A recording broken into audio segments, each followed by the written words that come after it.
Good afternoon and welcome to this important event regarding the Indiana College Corps. I'm Chris Lowry, Commissioner for Higher Education, and we're just delighted you're with us today. And also, good afternoon, Secretary Jenner. We'll turn it over to you in just a couple of minutes. I think as many of you know, over the past couple of years, we have set some very aggressive goals at the Commission for Higher Education. And among those has been what we're doing with the Indiana College Corps. Very specifically, I can share with all of you that when I arrived here some 25 months ago, first of all, a fan of the Indiana College Corps for many years, I was really surprised that although the College Corps has been around since 2012, that at the time only 84 high schools in Indiana out of over 500 were offering it to its full extent. That, as I said, surprised me that only some 16% were offering it, knowing there are just so many great benefits to students and families. So we set about changing the course of that uptake, if you will. That was April of 2022, and by August of 2022, there were 141 high schools offering it. By this past August, I think we were up to 222. Today, it's around 250, and so setting a very good pace. Our goal, as we've expressed many times, is to have all or absolutely as many high schools as possible offering the College Corps by the school year 26-27.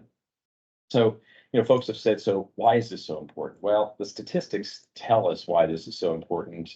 Among other things, the college going rate in Indiana, many of you know, has only been around 53% for the past couple of years, having declined by approximately 15% over the past decade or so. But with those students who earn the College Corps, they have a college going rate of over 90%. I think it's statistically the highest level of college going of any way we can try to define it here in Indiana. In addition, the savings can really add up for individual students and their families. Further, the benefit to this is that those hours transfer as a block of credit by law to all of our state public institutions. And again, as many of you probably know, a lot of our private institutions have started to accept those credits again as a full block within the Indiana College Corps. So all of those are just really positive attributes. I think the other thing that, pardon me, isn't talked about enough, and it's somewhat unrealized, is that even if a student doesn't go, and pursue her or his degree more rapidly, say in 3 or 3.5 years, they have a much higher likelihood of being successful in completing. And that adds, of course, to one of the things we're seeking to aggressively improve. We're 11th best in the nation. I won't be pleased until we're at least top 10. And frankly, I know I've told our team that we should be the top in the nation by 2030. So again, that adds to this. As a result of this movement with the Indiana College Corps, we received great support this past legislative session and in partnership with Secretary Jenner and her team to pursue Senate Enrolled Act 8. It had 4 primary areas of focus, and one of those, the first, was expansion of the Indiana College Corps. Senate Enrolled Act 8, 2024, requires all high schools in Indiana to either offer the College Corps by 24-25, or to submit an implementation plan to offer it in 25-26, or submit a feasibility plan for 26-27. I'd be remiss if I didn't thank the General Assembly. I found it fascinating that in what seem to be such divisive times these days, this is legislation that passed unanimously. There was absolute agreement. And one of our champions, Senator Jean Leising, carried this bill, and I don't think I could think of a better vocal advocate for this. So if you're a school that's going to be putting together an implementation or feasibility plan, the way in which that's going to benefit all of us is that we'll be able to see where the barriers are, what the challenges might be, and help to work through those. In addition, one other thing we wanted to share, if you're not aware of it, is the My College Corps tool launched on August 1st of 2023. And the Commission's goal is that it will be used by every high school in the state of Indiana. And we would love to have your feedback as you get into it. If you've already delved into it, our team would love to hear your feedback, because we want to continue to enhance that for the students' experience and for families and counselors and anyone else who might come in contact with it. We know there's a real need to increase transparency. It is a commitment of our agency to be candid, transparent, in understanding, in this instance, the Indiana College Corps even better. We did a round of these types of webinars last summer and fall, and with hundreds of attendees at each session like this one. I understand we have over 500 people registered, probably some of whom are going to watch it on video. It looks like a couple hundred people in attendance today. We hope this webinar and other communication like this help to answer questions that you might have submitted or would submit directly to the commission and through Counselor Talk. So I'll get out of the way here and turn it over to Secretary Jenner, but I just want to say thanks for your interest in and your commitment to helping provide access to the College Core. And on a very personal note, your commitment to our students in the state. That's, I think, why we're all doing what we're doing in these roles, and it's to serve our students here in Indiana as best as possible. And so without further ado, it is a delight to turn over the microphone, if you will, on the screen to Secretary Jenner, so she can share what her agency is doing and also in partnership with the commission. So Secretary Jenner, thank you for being here.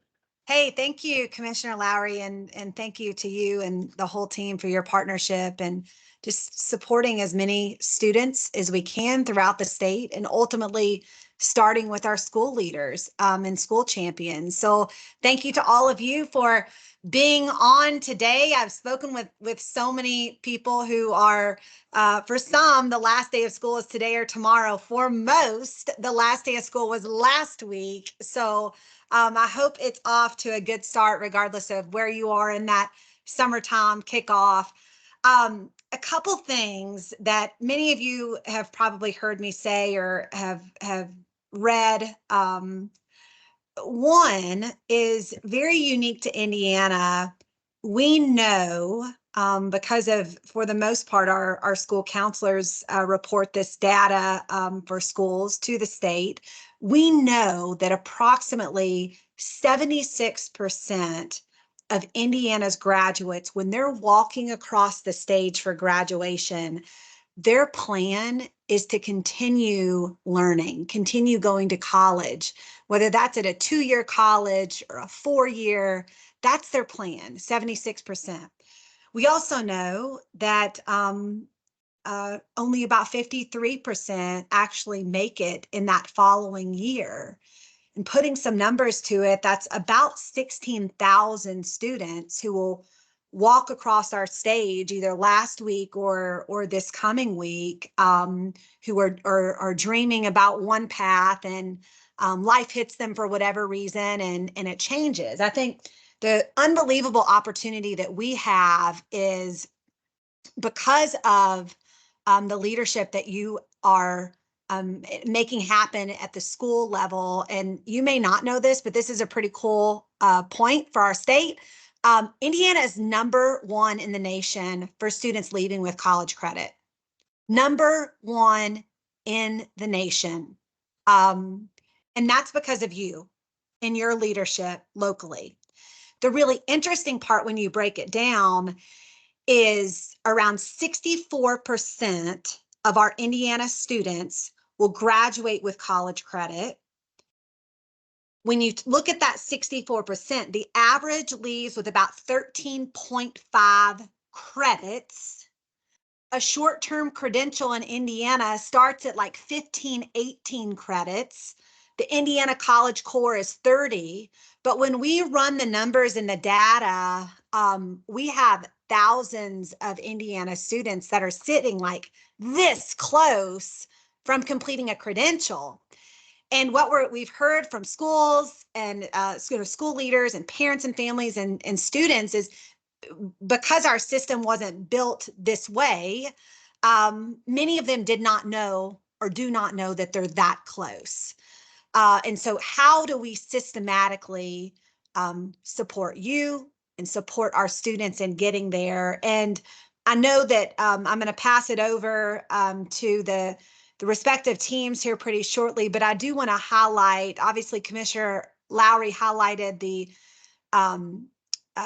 Indiana College Core plan coming up, but then also during session, Commissioner, and I don't know if you were part of this conversation, I can remember we pulled all of the ICAP courses, which are courses available online, in all of the Indiana College Core buckets, in all of them, there are options for students to complete. And I say that for our counselors and others out there because I remember doing the master schedule, and when a teacher leaves in the summer, or maybe he's going to have a baby, or like any number of things, it can impact if a student can complete the core.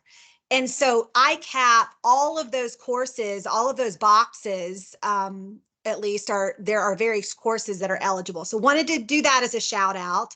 Also, another new feature, the My College Core tool that the commission developed is available. I've not had a ton of time to look through that, but are really pumped that you all developed that. And then the third thing I'll mention before I pass it over is the General Assembly within the funding formula, which the funding formula is built every 2 years.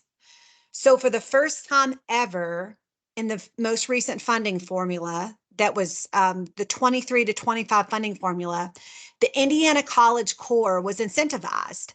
And so for every student who gets the core, a school can get $1,500, which, you know, we've had some diplomas that are incentivized. That is major for schools to be able to get that incentive money. And just wanted to flag that. But I tell you, without further ado, I'd love to pass it back to our partners at the commission. And again, cannot thank you enough for all of you who are joining today. Thank you. Well, good afternoon, everyone. I'm Ken Sauer with the Indiana Commission for Higher Ed, and I'm going to go over Indiana's system of transfer. And I really want to stress that it is an integrated system. So, okay. There you go. Okay, very good. And next slide, please. So this slide presents the major components of our system of transfer. And I'm going to start at the top with dual credit, dual enrollment. The dual credit, of course, refers to classes that are taught by high school teachers for post-secondary credit. Dual enrollment when the student goes to a college campus. And I want to start there because there really is no daylight between our policies with respect to dual credit and how those policies apply to transfer. Dual credit and transfer are one and the same. Transfer is integrated into our system of dual credit. Below that is the next component of our system of transfer of credit, which is credit for prior learning, or CPL. We like acronyms at the commission. And this refers to AP exams, CLEP exams, the International Baccalaureate, and Cambridge International.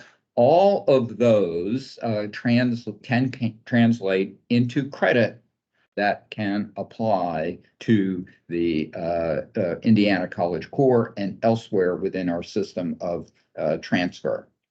Below that is the Core Transfer Library, and I've got another slide coming up in a moment on that. And that Core Transfer Library consists of some 88 courses. And again, I'll get into that with a little more detail on the next slide. The Indiana College Core, which is very central to all of what we're going to talk about this afternoon. And in fact, there's probably a half a dozen slides later on that will get into the Indiana College Core in greater depth. So for now, I'll just stress, as has been stated, that the Indiana College Core transfers as a block to public institutions as well as some independent institutions. It consists of 30 hours of general education credit. Again, we'll get into more detail later on in the presentation. And finally, we have the Transfer Single Articulation Pathways, TSAPs, yet another acronym. And this refers to associate degrees that apply all of their credits toward a related bachelor's degree. And there's another slide coming up. So in the interest of time, let's move to the next slide, which focuses on the Core Transfer Library. Now, this CTL, as we refer to it, was established through legislation that was passed in the 2005 session of the General Assembly, although its roots go back more than 3 decades. This is a list of courses that, again, 88 that transfer to all public institutions and some independent institutions. On the right-hand side of the slide, you'll see a screenshot of information that we have on the Learn More Transfer In website. And this allows you to look at any one of those 88 course categories and find how a specific course transfers into another institution for an equivalent course. And I should say about 85% of those transfer as a one-to-one equivalence. In a few cases, it may transfer in as an elective, or there may be a caveat associated with it, but the vast majority of these will transfer as one-to-one equivalence, and you can find how exactly those courses transfer by going to this website. The transferability of these courses is monitored each year, and course titles change, new courses are introduced and so on, and all of that is updated on an annual basis. Again, these 88 courses fit into 6 categories: business, communication, English literature, humanities and fine arts, life and physical sciences, math, and social and behavioral sciences. Lastly, let me spend a minute or two on these TSAPs, against transfer single articulation pathways. There are some 20 that are in place right now. We're actually adding 3 new ones that will become available to students in the fall. Once again, this is due to a legislative mandate, as is true for other aspects and components of our system of transfer. The 2013 General Assembly mandated the establishment of these TSAPs. They're based on competencies. So I've worked with all of the institutions to create these TSAPs. We started out by saying, let's focus on the competencies that need to be in the baccalaureate degree, and then what is the subset of competencies that needs to be in the associate degree. And then once that was settled, Ivy Tech and VU went back to develop specific courses that would lead a student to master the needed competencies in that associate degree. The Indiana College Core is a seamless component of the TSAPs, and that's important to know. Every one of those 20, soon 23 TSAPs have the Indiana College Core built into it. The TSAP requires a cumulative GPO or GPA, of 2.0.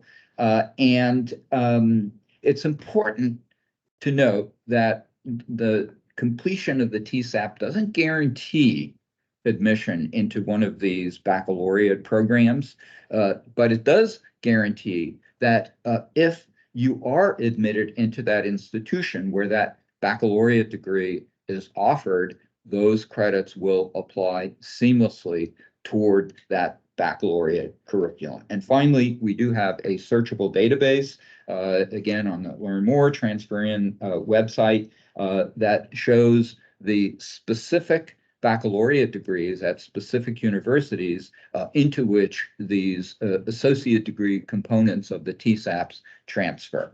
And with that, I'm going to turn this over to Jessica. Thank you, Ken. So I'm going to talk a little bit about why you should offer the core, why it's important to students. And we're going to start with some of the values that we like to promote about the Indiana College Core. What are the potential benefits for a student who earns the ICC? This is a slide that can be shared. Obviously, everybody will get these slides. They're also available on our My College Core website. the first reason that would be beneficial for students is students can get ahead if they earn these 30 credits in high school, potentially reduce their time to graduation, just gives them more flexibility in their college schedule. It also allows for more opportunities in college. If you're going to do a study abroad or take an internship in a semester, then a student doesn't have to worry as much about trying to load credits at the end of their college career. And then the last, but probably most important point that we like to share is that it can save students and families time and money. The cost savings are a major selling point. If you earn the Indiana College Core in high school, it can be earned sometimes completely for free. So it can help students graduate early or even start a graduate program in their 4th year of college. So there's immense benefits to a student earning this Indiana College Core while they're still in high school.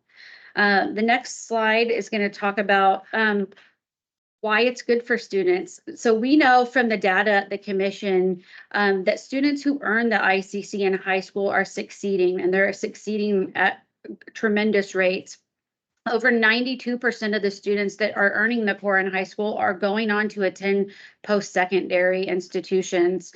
And then 70% of those students, when they go to a post-secondary institution, don't require any remediation. They're not taking remedial courses.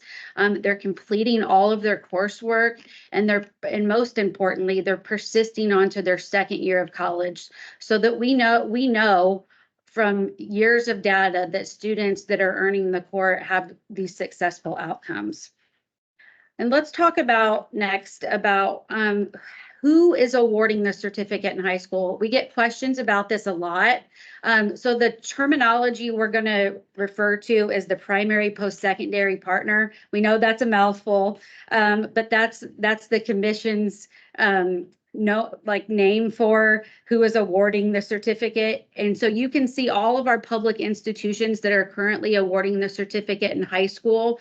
Right now, the only ones that you'll see are missing are Purdue West Lafayette, because they don't really do dual credit in high school, Purdue Global as well, and then IU Indy, which we think will be awarding the certificate soon. So we're actually awaiting their application here in the next few months.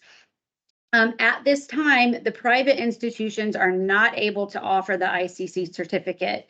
They can offer dual credit that can support the ICC. So that's a relationship that has to be worked out between the high school and the primary post-secondary partner. But we get questions a lot about why can't my independent college award the ICC? Because this is part of legislation for the ICC that it is offered by the public institutions. Next slide, please.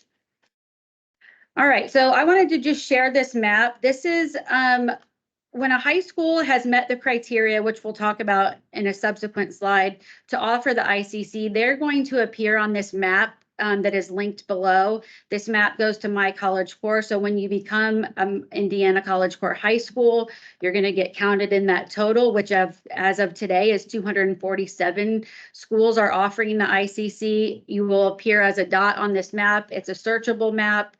If I'm a student or a family and I'm trying to decide where my child goes to high school and I want to know where the core is offered, this is a searchable map on our website that you can refer to.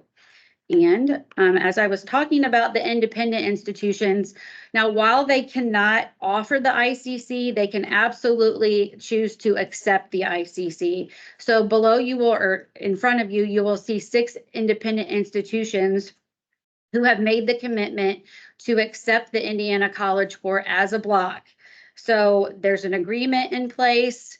They have agreed to meet all of the expectations that the public institutions have met. And then I would also note that we have been in talks with some additional institutions, and we hope that this list will keep expanding. So if you're a high school counselor and you're working with your students who want to go to an independent institution and you know this student is going to earn the core, I would really stress to them to try to work with one of these institutions that they know that block of credits is going to be accepted. And then finally, I wanted to talk a little bit about how a high school if you are not currently offering the core, how you can start on your journey to offering the core. So this slide over on the left where it says steps to offer the Indiana College Core, that's a direct link to our website. We have a list of all of these things that you see on here, starting with discussions with primary, post-secondary partners, trying to fill in gaps. What courses do we currently offer at our high school? What are some gaps that our primary partner can help fill? We do have criteria that is linked on this website here in blue. So that's important to know. If you're going to be a high school that offers the core, there's criteria that you need to review and be committed to doing the things on that criteria document. The next step is to sign an MOU with one primary partner.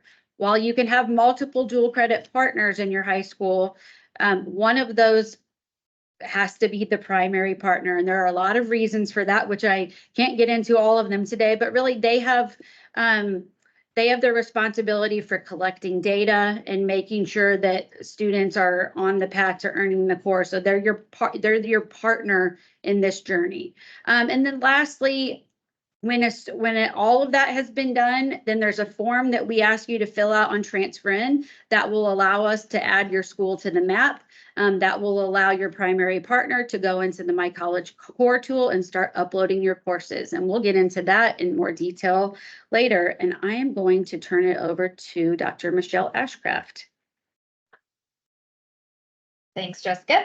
So Commissioner Lowry mentioned a bit earlier about this journey that we have been on to expand the Indiana College Core to all high schools. So I'm going to chat a little bit about that progress and what the future holds. So just a bit ago, I dropped a link into the chat where you can go to the direct legislation for Senate Enrolled Act 8, which came from the 2024 legislative session. If you go to that link and click on latest version on the left-hand menu, you'll be able to access the direct language. But we have summarized it on the slide here. There is going to be information that goes out immediately following this webinar today to all superintendents, principals, and counselors with more information about what I'm going to discuss on this slide. So if you are on any of the listservs through the Department of Education or the Commission for those three populations, you will receive that. And then I will forward that communication to Counselor Talk to just make sure everyone knows that it has been sent. So you will receive that information. But beginning with the upcoming academic year, so 24-25 school year, Senate Enrolled Act 8 requires that each public school, charter school, state accredited, non-public school, and choice eligible school must complete one of the following. So you can either join us in offering the Indiana College Core in the upcoming year. You can submit an implementation plan to offer it by the 25-26 year, or you can submit an implementation plan to offer it by the 26-27 year. And if that is not possible, then you will submit a feasibility plan for offering it in a future year past that. The reason why that goes through 26-27 is the legislation does sunset after that. And so the requirement is just to offer it sometime between 24-25 and 26-27, or to submit a plan to us about what the feasibility would be for a future year. Now, this legislation serves two purposes. One is we certainly want as many high schools as possible to offer the Indiana College Core. The other purpose that it serves is that we know that there are some barriers to offering the Indiana College Core and that some of those are common. For example, teacher credentialing is something that we hear about often. Perhaps you are a very small school and there's only so many teachers to go around. Perhaps it's not having teachers credentialed in a certain subject area. And there are a variety of other reasons that we hear as well. So we know what some of those common challenges are, but we don't necessarily know the scale of them. And so part of being able to submit these plans to us is for us to collect statewide data about what those challenges are and for us to be able to take the responsibility for addressing those barriers on your behalf. So maybe that's a change in legislation. Maybe it's working together with resources.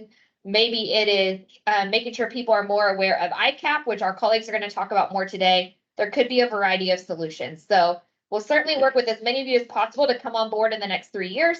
And then we'll also work collectively with our colleagues at the Department of Education to address those as well. So how we are going to do this is in the communication that is going to go out following the webinar today, there is a survey, and completion of that survey will meet the requirements of Senate Enrolled Act 8 for submitting those plans. One individual from your school will complete that survey, so please do not submit like 10 different versions for your school. Coordinate that amongst your colleagues. And you will select on there if you are going to offer it in 24-25, or if you're planning for 25-26, 26-27, or beyond 26-27. And based on that initial selection that you make, there will be a variety of questions that you will respond to, and that will meet the requirements to for Senate Enrolled Act 8. The deadline for that will be October 1st. That is the deadline that is in Indiana code. And so we will work with you between now and then to complete that. And we will share information about how you can contact us if you have questions about that once that survey link goes out. So on the next slide, I want to also address, every now and then there are some questions that come across Counselor Talk specifically related to financial aid in either dual credit in general or the Indiana College Core. Generally, state financial aid cannot be used for dual credit and dual enrollment because state financial aid is meant for post-high school enrollment. That being said, dual credit is capped at $25 per credit hour and is always free for any student who qualifies for free and reduced lunch. So as Jessica mentioned, we have made it very affordable. We are working on what we can do to make dual enrollment more accessible and affordable as well, but certainly lots of policy around dual credit. One of the requirements that we have for an ICC delivery site is to work with us on FAFSA filing. Certainly, we also have Senate Enrolled Act 167 now, which requires high school seniors to file the FAFSA, obviously with an opt-out provision. And part of that reason is just we don't want students to end up earning the certificate and then go on to college and potentially miss out on aid that they could earn. So we will work with you on FAFSA completion as well. And then occasionally there is concern about if students earn too much college credit in high school and then they go on to college, will it affect their financial aid eligibility? There's no reason for widespread concern about that. The only reason why you would see that be an issue is if a student comes in with years worth of credit and they switch their major a rather large number of times. In which case, if they do that, it's possible that they will not meet something called satisfactory academic progress. You don't need to know all the details of that, but what you can know is that every institution in our state would have an appeal process for that.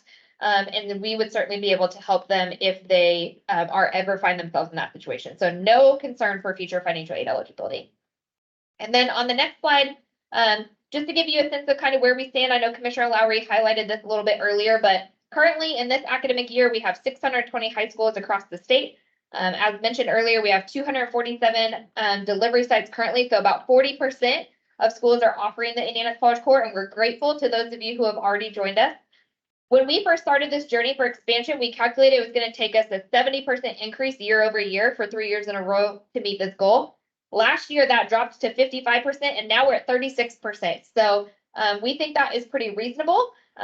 We've had a robust response to coming on board in the last year, and we're excited to continue to expand with you in the year to come. All right, so with that, I'm going to turn it back over to Dr. Sauer to give a little bit more detail about the Indiana College Core. Thank you, Dr. Ashcroft. So let's take a deeper dive into the Indiana College Core. I'd like to stress that, like the TSAPs, the Indiana College Core is competency-based. So working with the commission, Indiana's 2- and 4-year institutions all came together and agreed that the Indiana College Core ought to consist of 6 competency areas. And you can see those depicted in the infographic on the right there.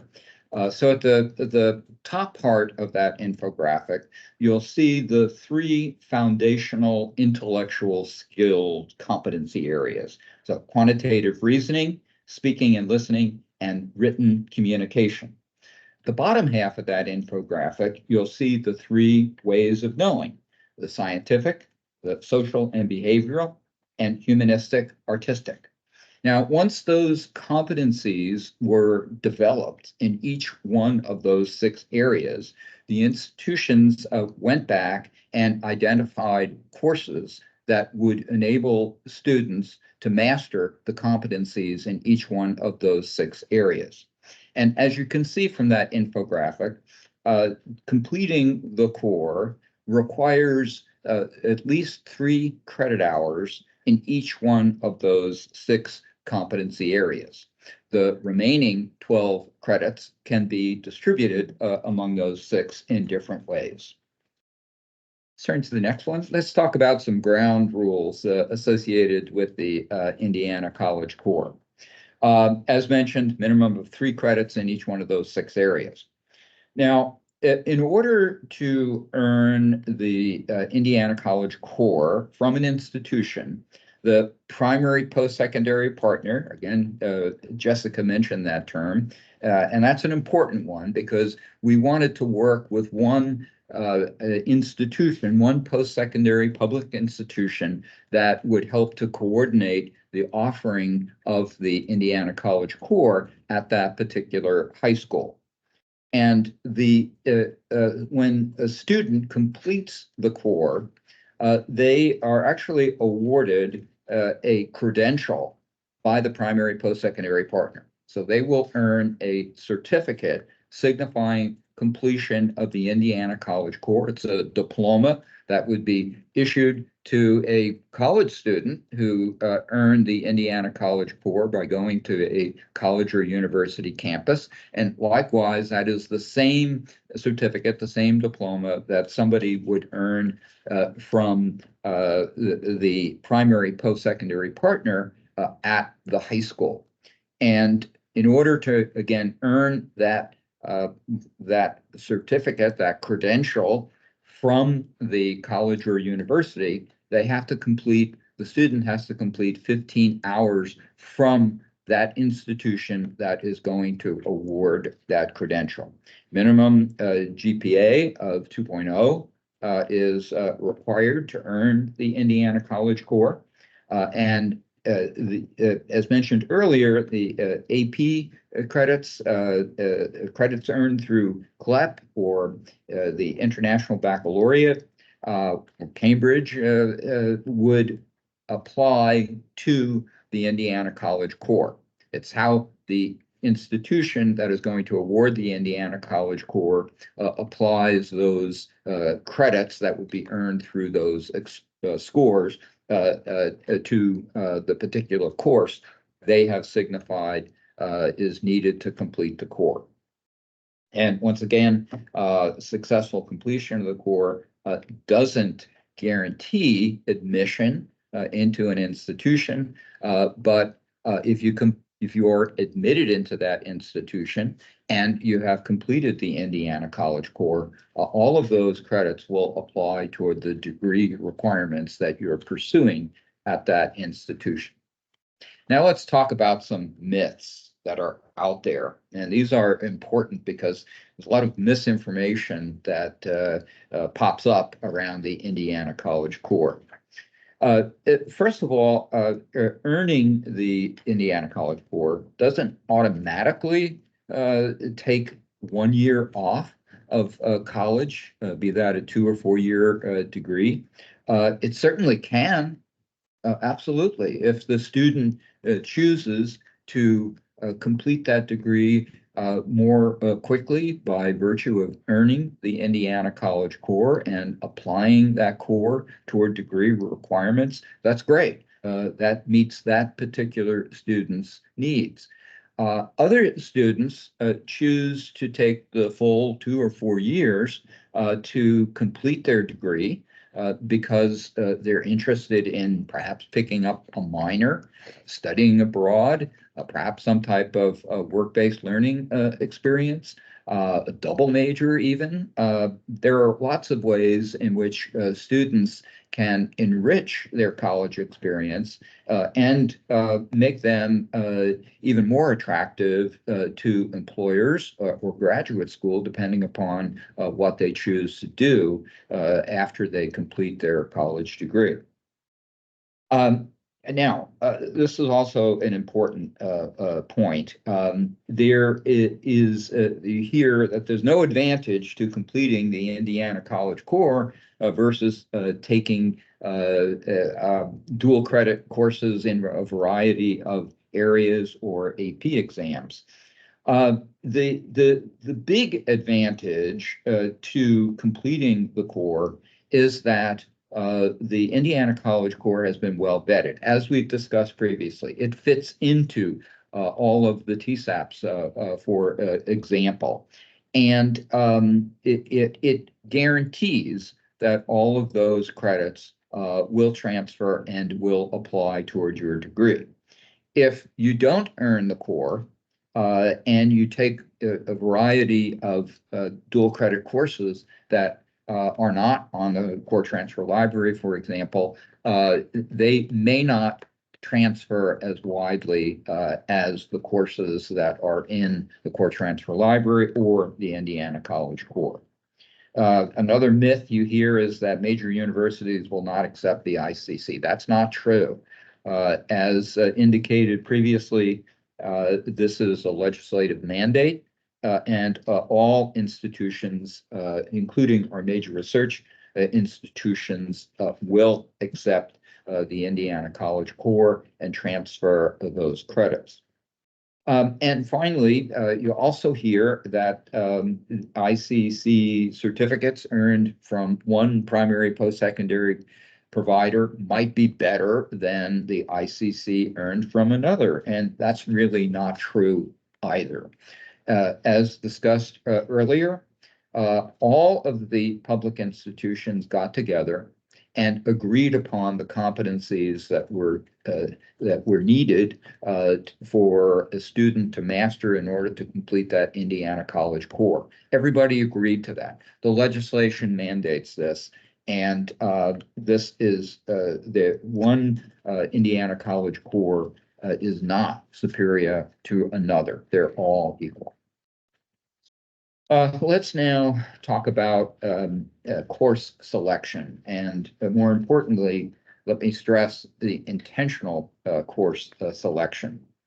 So what are the benefits of, I'm going to go back to this point of the core transfer library, taking those courses that would enable a student to complete the Indiana College Core. Once again, all of those 88 courses that are in the CTL are transferable.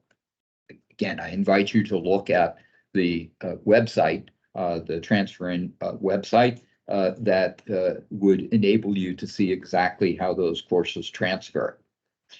Now, taking core transfer library courses in support of the ICC is important because although we have great aspirations that as many students as possible could complete the Indiana College Core, we know some, for various reasons, are going to fall short of that ambition. And if the student has pursued a CTL course or courses in support of the Indiana College Core, even though they may not complete the core, because those CTL courses have been vetted and their transferability is well known, those courses will transfer to other institutions. Now, here's another point that's really important, and Jessica will get into this more deeply when she demonstrates my College Core. But a student, as they think about courses that they ought to take that will help them earn the Indiana College Core, are invited to think about their plans. What degree do they plan to earn once they complete the Indiana College Core? And that's really important because the different degree pathways will require, for example, different math or science courses. If a student is pursuing an engineering degree, then they will likely need to take calculus. If you're pursuing maybe a nursing degree, quantitative reasoning might be sufficient on that pathway. Likewise, science courses, and not exclusively science or math courses. There are other courses, some for example, that are better suited to one of those 20, soon to be 23 TSAPs, for example, than others. World languages may differ. So if you're interested in a particular institution that requires world languages, then that's something to take into account as you look at the programs that are of the interest to that student at that particular institution. The same thing about written communication courses. There's some variation there. And to the extent that a student is able to think through their pathway, and that's what we're encouraging. That's what the My College Core tool encourages. That will lead to more intentionality with respect to the courses they take and the more seamless applicability toward the degree pathway that they want to pursue. Let me talk a little bit about general education. I've mentioned that the Indiana College Core consists of 30 hours of general education credit. Now, there is some confusion here in that sometimes it is assumed that by completing the Indiana College Core, one would have also completed all general education requirements at the particular university that they want to pursue. To provide more guidance on that, we administered a survey that asked each one of our public institutions, the four-year institutions, to identify the number of credits that were required in general education courses to complete those gen ed requirements that for bachelor's degree that all students at a particular institution need to complete. Now, as it turns out, there are some institutions that require no additional gen ed courses beyond the 30 hours in the Indiana College Core, and you'll see those at the bottom of that bar graphs: IUPUI, IU Southeast, Purdue Global, and Purdue Northwest. The other institutions require at least 3 additional credit hours to complete their campus-wide gen ed requirements, and up to 12 hours in the case of Indiana State or Vincennes University for the baccalaureate programs that VU offers. So this gives students I think, an idea of what they can expect once they enroll in their institution of choice as to how many additional gen ed courses that they will need to take. Let's turn now to the advanced placement courses. This certainly is an important way in which students can earn credits that can be applied toward earning that Indiana College Core. By legislation, a score of at least 3 will result in credits being awarded for AP exams. Now, in some cases, the score of 3 will result in elective credit. In other cases, it may be applied to for earning a specific course credit. It usually, or in almost all cases, a 4 and a 5 or a 5 will result in course credit that will be applied toward meeting the Indiana College Core. And with that, I'm ready to turn things over to, I believe, Michelle Clark and colleagues at the Department of Education. Awesome. Thank you so much. So my name is Michelle Clark, and I'm the director of the Student, School, and Family Engagement team at the department. And I am a former school counselor, so lots of experience in this realm. But today I just want to talk a little bit about the ICC and how the DOE is supporting this initiative as well. Just to reiterate what Dr. Jenner said, right now in our current system, when students graduate, 76% of them suggest that they want to go on to post-secondary to a 2 or 4 year university. But then within 1 year, we find that 53% actually do. So we have a lot of students with high aspirations of completing some type of post-secondary credentials, but they're facing barriers along the way that prevent them from getting there, whether it's financial, having family support, etc. Students are walking through their high school graduation stage saying that they're going to continue their education, and less than 2/3 of the ones who say that are actually doing that within 1 year. And so the ICC is a way to assist them in completing their degree and going on to post-secondary. So as you can see, Indiana, just to reiterate, ranks #1 nationwide in terms of students completing at least one college course in high school, which is awesome. And we contribute that to the amazing counselors, teachers, and admin that have positioned the state to rank #1 in that area. Of those, 64% of high school graduates, they are averaging between 13, 14 dual credits. And so as you can see, a short-term credential in Indiana can be earned with 15 to 18 credits. So that means that a lot of our students are just a few credits away from earning a credential, and many of those students are not even aware. So we like to call that random dual credits, where students are taking them, thinking that they're benefiting them, but they're not putting those puzzle pieces together. And so we want to ensure that we are making sure that our students can cross the finish line. And so we can take that to the next slide. And so in an effort to help our students cross the finish line, the state of Indiana launched the Crossing the Finish Line initiative to increase post-secondary completions. Crossing the Finish Line provides free tuition and books and covers fees at Ivy Tech Community College or Vincennes University for those students who are just a few credits away from completing their credential. And this allows our students to save money, continue to pursue their goals, and jumpstart their future by completing a credential while in high school. And so during the first year of the program, Indiana was able to serve nearly 1,900 K-12 students from over 275 high schools, which saved them and their families over $1.4 million in tuition, fee, awards, and textbooks.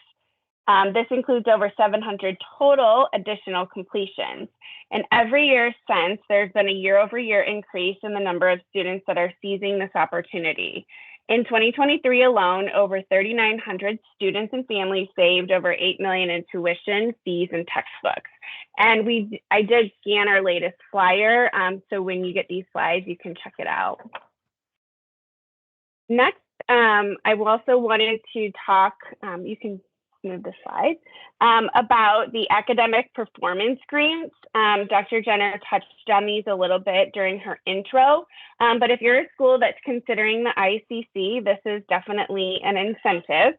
So during the budget session in 2023, in an effort to steer students towards college degrees, new academic performance grants will go to school corporations that prioritize dual credit, the ICC, and earning an associate degree.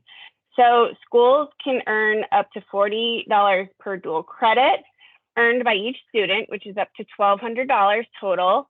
They can earn $1,500 per student that completes the ICC, and they can earn $2,500 for every student that earns an associate's degree while they're still in high school.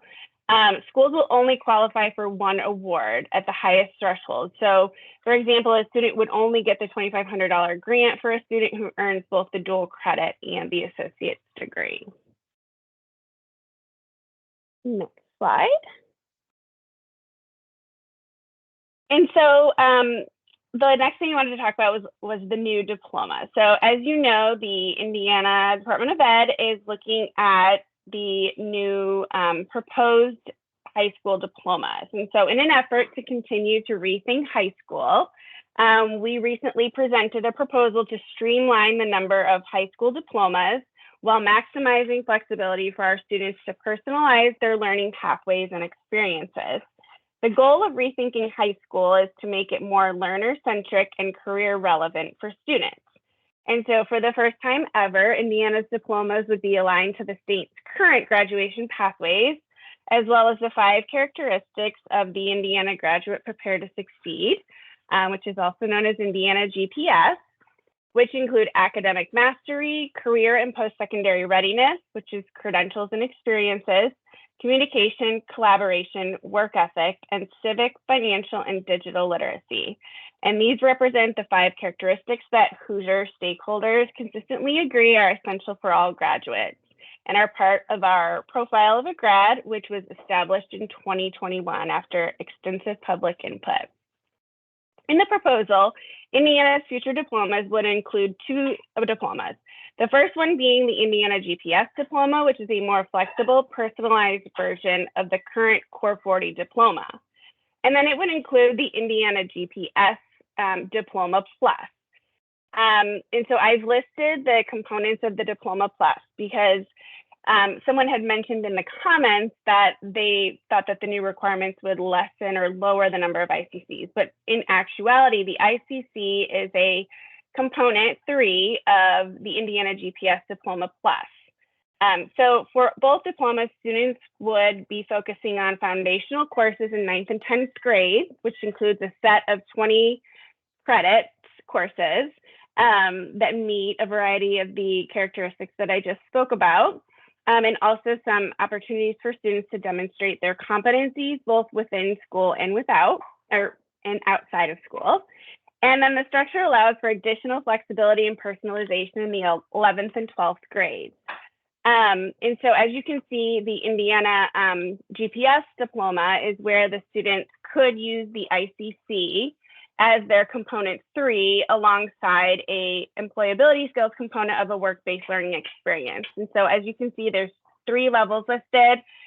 There's a work-based learning capstone, which is 75 hours, a pre-apprenticeship, which is 650, and then the Department of Labor registered apprenticeship, which is 2,000 hours. So just keeping that in mind that the ICC is an incentive for students who are pursuing the Indiana GPS Diploma Plus.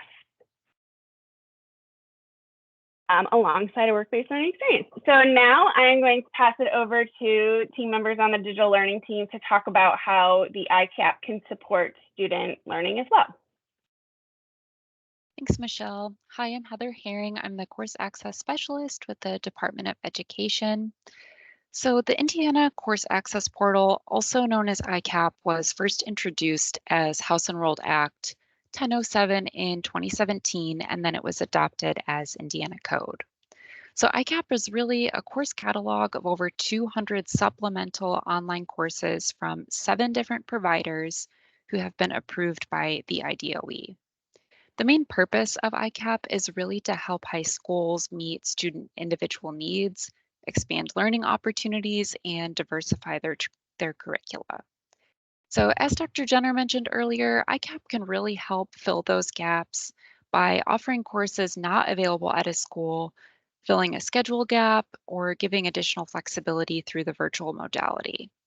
So students who take ICAP courses, they stay enrolled in their main school, and it has always been intended to be supplementary. So per Indiana Code, schools can pay for course costs through ADM funding.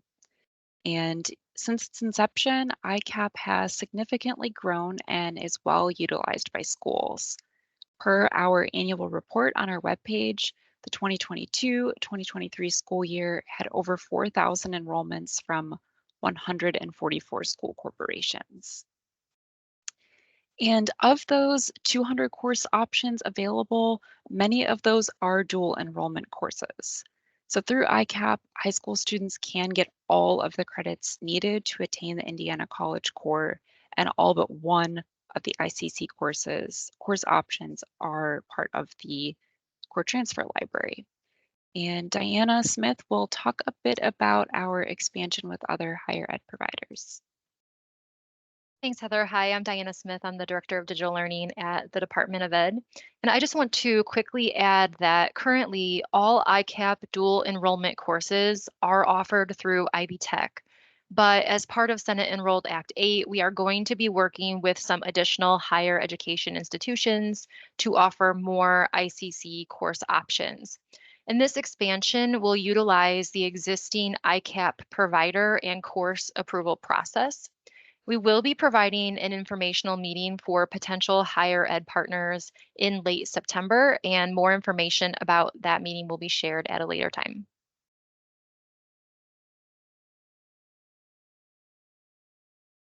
All right, I think the next transitioning back to me, and I'm going to wrap us up talking about the My College Core tool that Commissioner Lowry shared in his opening. As he mentioned, this tool launched less than a year ago.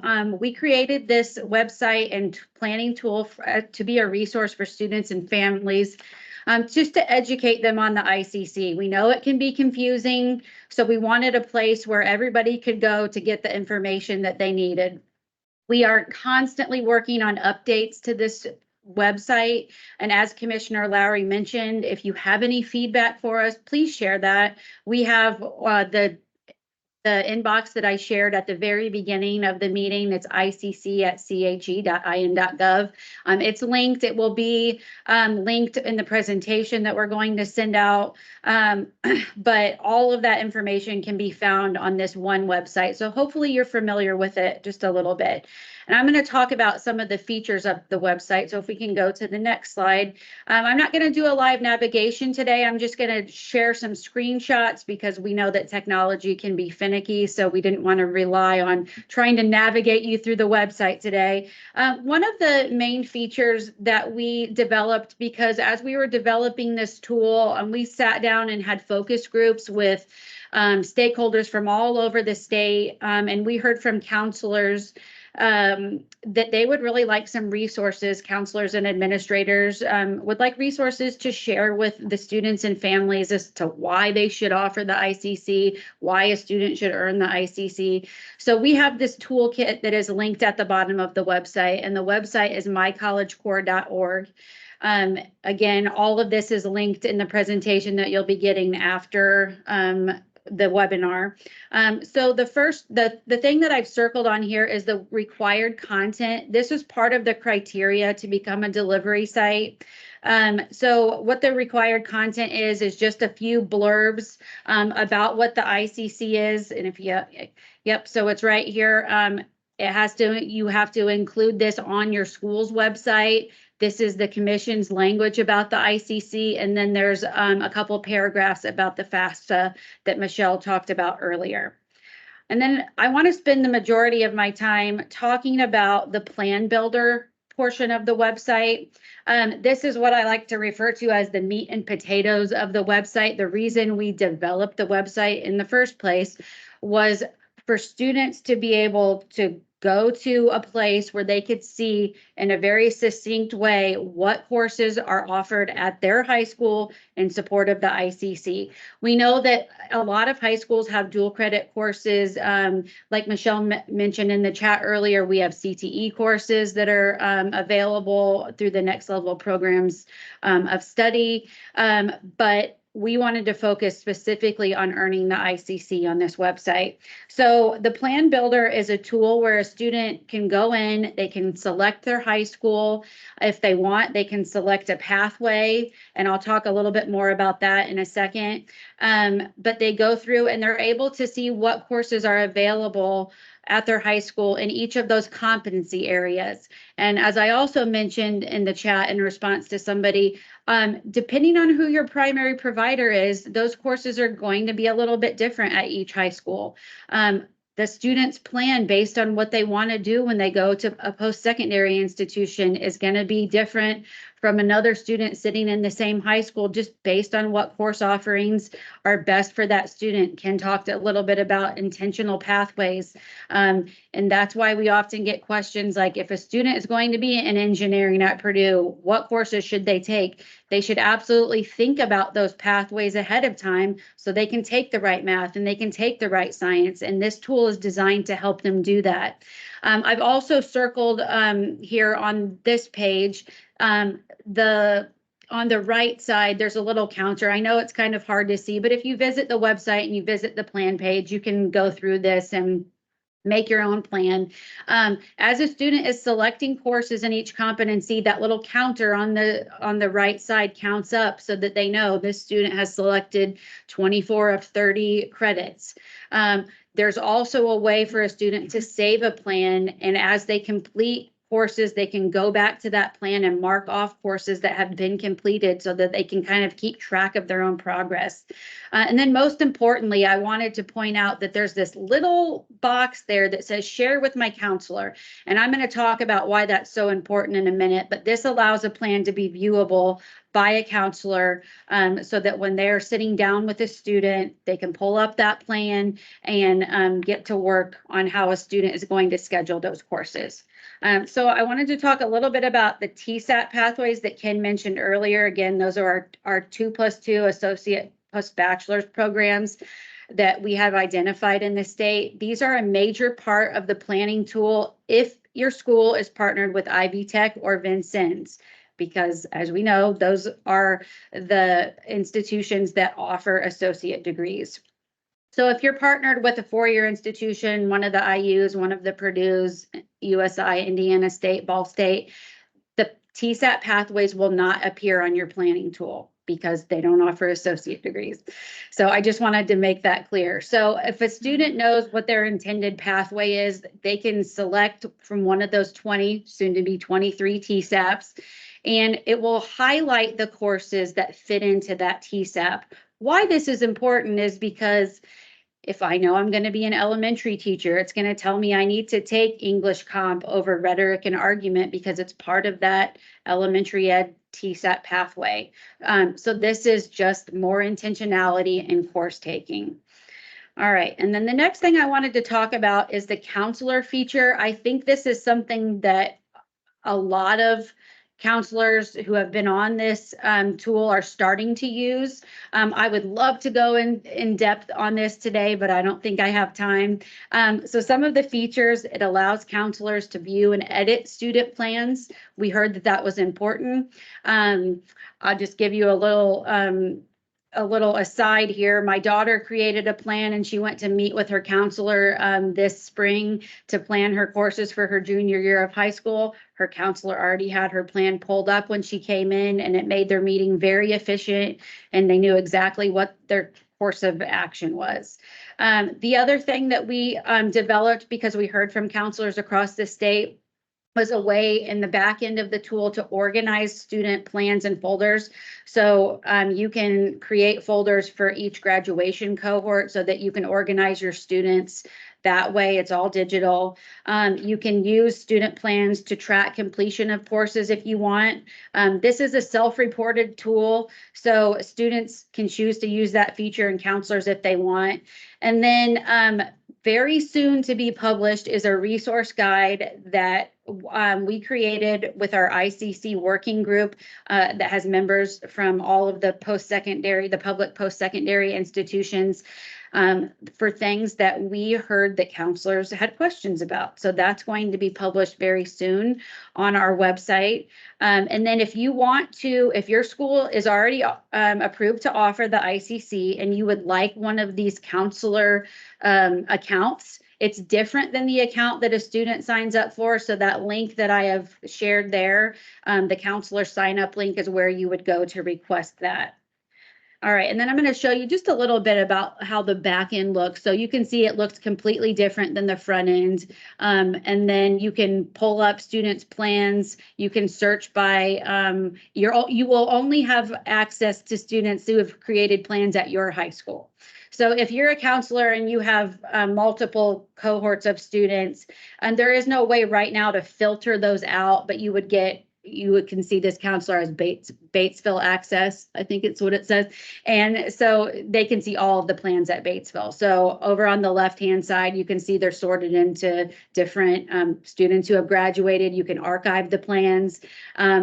So you never have to delete anything. They can just go into the archive folder, and then this counselor has the class of 2024. So it's a really cool feature. I'm happy to do any trainings at schools if you would like to, but I will tell you that your primary post-secondary partner has been trained in the My College Core website and should be a resource for everybody to use as they're learning how to use this tool.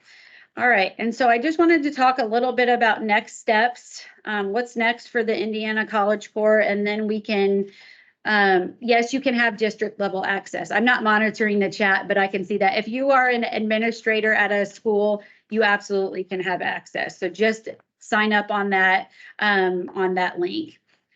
All right, so next steps. As Michelle said, the ICC survey will be sent today, this afternoon, to be due on October 1st. We are going to work on, after that survey goes out, and you're kind of in the, if you're at a school that's in that interim and you're not yet offering the core, but you've got some dual credit courses at your high school and you're trying to figure out how to do that, we are going to work with our primary post-secondary partners, all of our partners that are offering the ICC, to try to map those available courses at your school so we can kind of help you see where you line up in terms of offering the core. So we'll communicate about that after that October 1st deadline. And then one thing that we have realized that needs to happen is that we are going to create an online form for ICC issues. I know that a lot of us like to use Counselor Talk to vet our issues with the ICC, but we really want to capture specifics. And I asked a lot of our post-secondary partners to join this meeting today, and I know that some of them are being active in the chat and answering questions that you have about their specific institution. But we want to do our best to connect you with institutions when you have issues or questions even. So we have a list of contacts that we keep at the commission, of course, and we want to be able to connect you with those. So we're going to develop an online form, hopefully in the next few months, to be available on My College Core, where we can collect those specific responses to issues and questions. And then I think that is it. We are in a Q&A period. So I know Michelle has been actively answering things in the chat. And can I share the link in the chat? So absolutely. I'm going to share, let's see, I'll try to grab that here in just a minute. If you have any specific questions, Michelle, if you want to go ahead and, or I can start reading some questions. Yeah, I think I'm pretty caught up except for this last one. So the one related to secondary partner institutions. So for example, I'll just give some context before I answer this question. I imagine in response to Senate Enrolled Act 8, we're going to have the following buckets of schools. We're going to have some schools who have everything that they need to offer the Indiana College Core right now, who just do not want to pull the trigger on who the primary post-secondary partner is going to be. Maybe you have 2, 3, 4, I've heard as high as 6 number of institutions operating in your school, and you, for any number of reasons, haven't wanted to say this is the one who is primary. And what we are hopeful that you will do is finally pick one that is primary and come on and allow your students to earn the Indiana College Core. So in that regard, as Jessica mentioned earlier, it is very possible for you to have multiple institutions, as many as you want, in fact, operating in your school, offering dual credit. We just need one of those to take on the responsibility for conferring the certificate. And in order to do that, they need to offer at least 15 of those credits. There are not specific responsibilities in terms of like MOU criteria and those sorts of things for a secondary partner institution, but it is part of the responsibility of that primary post-secondary partner to work with the other institutions that are operating in your school to put that together. So if you, for example, have Ivy Tech, VU, IU, and Purdue Fort Wayne all operating in your school, and you choose VU as your partner, VU will work with IU, Purdue Fort Wayne, and Ivy Tech to make sure that all of those courses transfer to count as part of that certificate. So our institutions work together every day on this, and we appreciate them for doing that. The second bucket would be those who are very interested in offering the Indiana College Core. They even know who their primary post-secondary provider would potentially be. And there is just some barrier to meeting all the requirements. We most frequently hear enough teacher credentialing to offer the courses. And so this would allow us to see kind of what your barriers are so that we can figure out, can we supplement with AP, dual enrollment, ICAP, etc. Then we have those who are interested in offering it and are like kind of at square one, right? Like, we haven't even had a conversation about this. We don't know where we would start. We need to audit the courses that we have and kind of figure out where that is. We certainly can work with our post-secondary partners to provide assistance for you. And then we have those who either are not interested and or see such a significant barrier in some way that it's not possible. For example, a very tiny rural private school who only serves like 30 students. And how are we going to have the capacity to do this? And in those situations, it may be, is there a way that we can connect you to ICAP, for example, or is there a way that we can work with a consortium of schools in your area? Or is it that a decision is made that maybe you are exempt from this requirement? So we foresee kind of those 4 buckets of things happening, and the surveys that you submit will help us kind of sort through those options. And let me just jump in on one point that Michelle touched upon. I just want to emphasize one role of the primary post-secondary partner. But one of the great things about My College Core, the planning tool, is that it expresses the unique availability of dual credit courses, dual enrollment courses, AP exams, etc., that are unique to that particular high school. I would venture to guess that no 2 high schools that offer the ICC, that are designated as delivery sites for the ICC, offer exactly the same array of dual credit, dual enrollment courses, AP classes, etc. One of the responsibilities of the primary post-secondary partner is to gather all of that information in one place, and that is then uploaded into My College Core.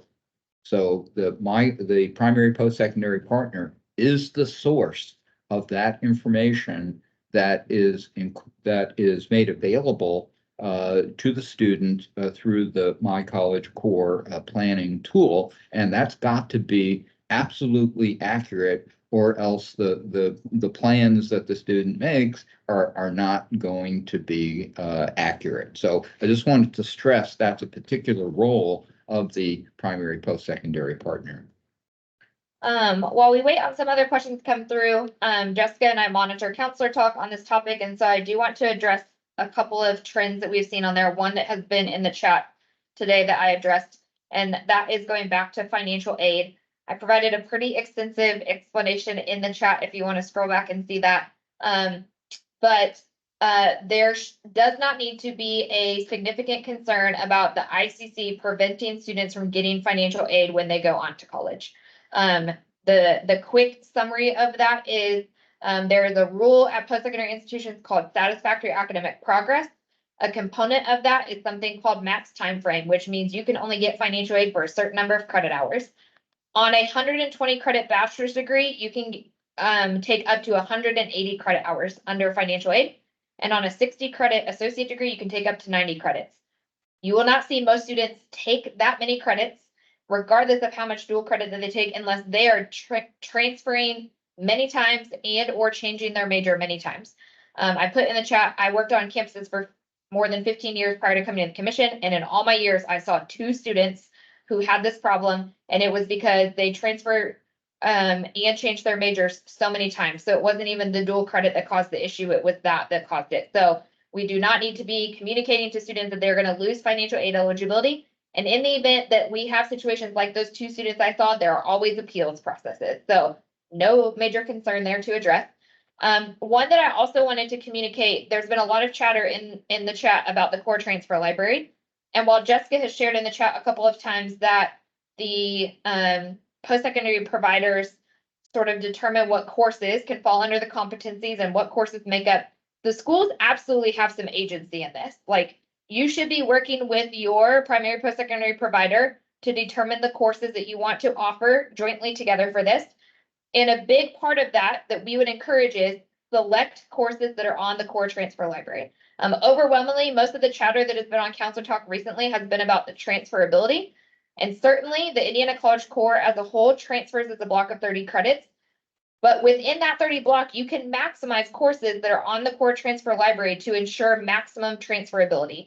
So please advocate for yourselves when you are working with your primary post-secondary partners to choose as many of those as possible to ensure that maximum transferability. So those tend to be the two most common questions that we get. And then the other thing I would say is, please make sure that you're using My College Core. Jessica put screenshots up here, but we do have both the list of the primary post-secondary partners in there and who is accepting it. All public institutions are required by law to accept it. We have 6 private institutions that have selected to accept it as a block, and more we expect to come on board. But a lot of what recently happened on Counselor Talk was one person had one student who wanted to go to a private institution who is not currently accepting it. And that caused an abundance of chatter that institutions are not accepting the core. No, that is not the case. What is happening is there are absolutely specific private institutions who do not accept it as a block. And the best thing you can do is educate yourself on who those private institutions are and make sure that if you have a student who wants to go to a private institution, that may not be the case for them. So that's just a communication barrier. It's not a widespread institutions will not accept the core. And I'll add to that, that is linked on the My College Core website. And if you click on that institution's logo, it will take you to the page where it talks specifically about accepting the core. There's a question in the chat that I wanted to address about how the courses get updated on My College Core. Great question. So that is the responsibility of the primary post-secondary provider. So your institution that you're working with, they have somebody that has access to the back end. So each year, if your courses change a little bit, we can go in, and counselors do not need to update those. The counselor or an administrator at the high school should work with that primary provider, because they will have to go into the tool and update those courses. If you have any questions about that, please just email us at the ICC inbox and we can walk you through that a little bit more. I can take this last question that just came in from Rachel. So this is one that we get often. Are there conversations about moving away from limiting schools to one primary post-secondary provider? We have that conversation frequently. The institutions ask it as well. Our focus right now is ensuring that as many Hoosier students as possible can access the Indiana College Core. So our preference very strongly is that we work through getting all of the high schools on board before we have that conversation. What we don't want to have happen is still to have a limited subset of schools who now have multiple primary post-secondary partners to offer the Indiana College Core, and we have a bunch of schools across the state who aren't offering it at all. So we regularly take that question into consideration. We will continue to take it into consideration, but our focus right now is ensuring that every school has at least one primary post-secondary provider and is offering the core to their students. So over the next 3 years, we will work on that with you all, and then we will take that into consideration. So thank you for that question. The other thing that I want to reiterate as part of next steps that Jessica shared, because this came up over Counselor Talk recently too, if you have a specific student who is having a specific issue, the very best thing that you can do is to email icc@che.in.gov, and you will hear from Jessica and or me. And we will do one of two things. Either we will say, please provide this information to us, and we will contact the post-secondary institution and we will fix that situation.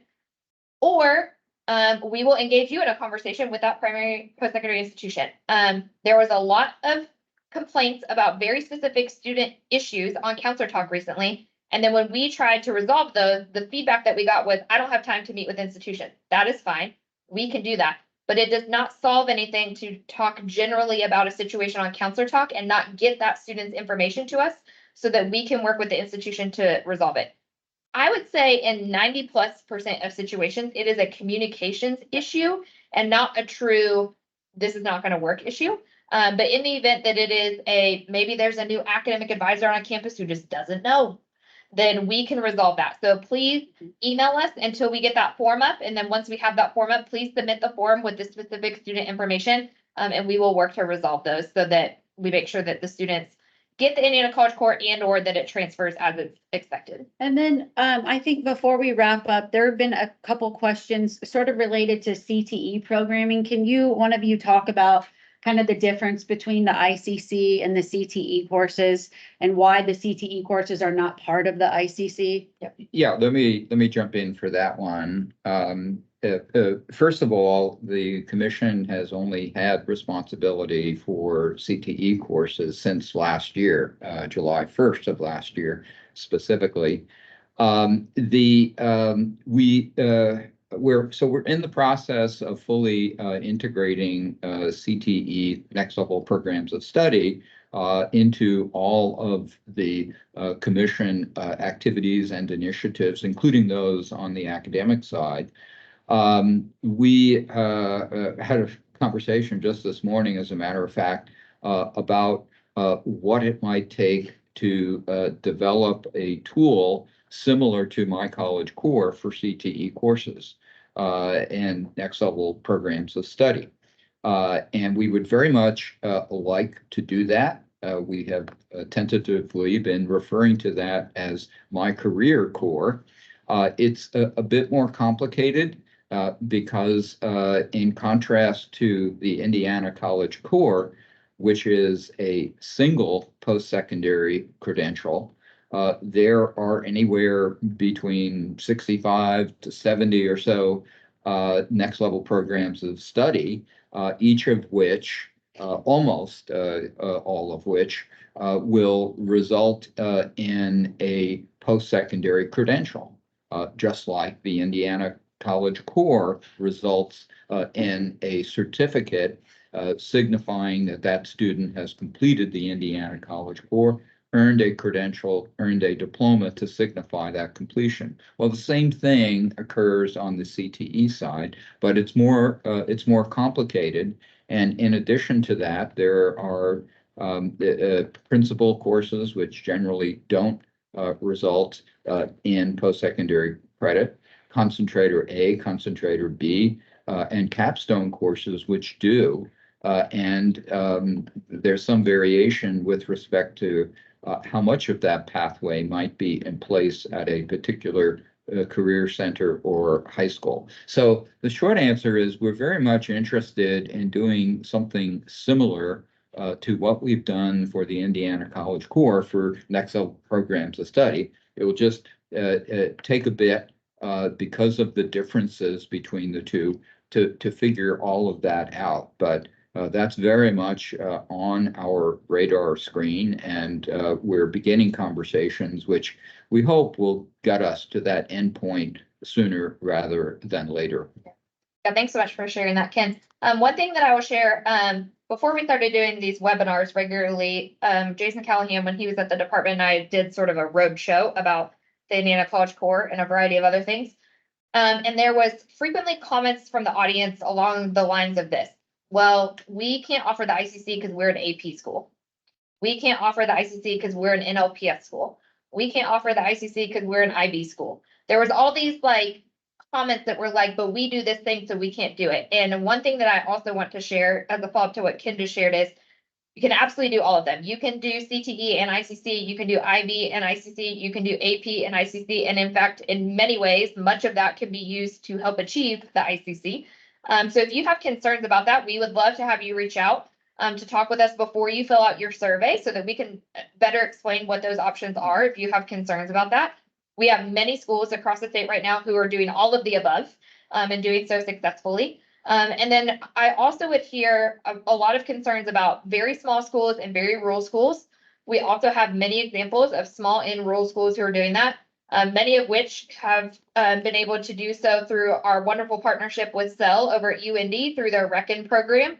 And so many of which are happy to also talk to you about how they did it and those sorts of things. So if we can help make connections between schools, if we can help better explain how you can sort of leverage all of those opportunities together, we would be happy to have those conversations as you're working on your surveys throughout the summer. So please don't hesitate to reach out. So with that, I do think that Jessica and I have addressed all of the questions in the chat. If for some reason we missed one, certainly feel free to tag us or to email us over at icc@chu.in.gov. You'll find that email address at the bottom of the chat right now. The last thing that I will just reiterate is a copy of the recording will be sent to everyone who registered for the webinar.